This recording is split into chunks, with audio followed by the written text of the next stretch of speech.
শুক্রবার জিআরপি থানা এনডিপিএস মামলার সঙ্গে যুক্ত থাকার অভিযোগে আরও দুজনকে আগরতলা রেল স্টেশন থেকে গ্রেফতার করেছে। এদের একজন পুরুষ, একজন মহিলা।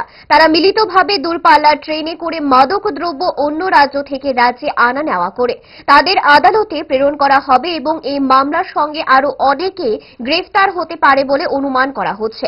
জিআরপি থানার ওসি তাপস দাস জানান, তাদের কাছ থেকে নগদ 8,30,000 ভারতীয় টাকা বাজেয়াপ্ত করা হয়েছে।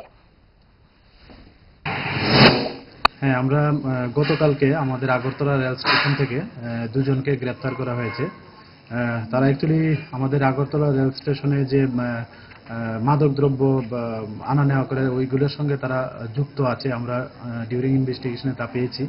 তো একজনের নাম হলো মোহাম্মদ মেহেদি হাসান নাজমুল, ওনার বাড়ি কুলুবাড়ি, সোনামুড়া থানার অন্তর্গত। আরেকজন আছেন শাহানা আক্তার, উনি নরসরিলাম আড়ালিয়া বিশালগড় থানার অন্তর্গত।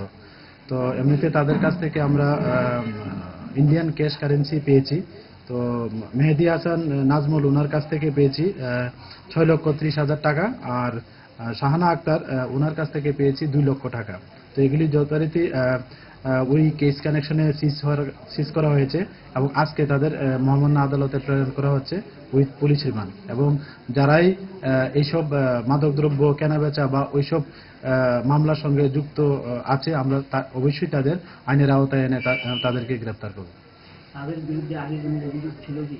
হ্যাঁ, অভিযোগ ছিল এবং এই অভিযোগ মূলেই তাদের গ্রেপ্তার করা হয়েছে। জুড়ে থাকে বাঁধন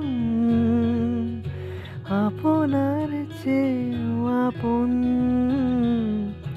জুড়ে থাকে বাঁধন আপনার চেয়েও আপন।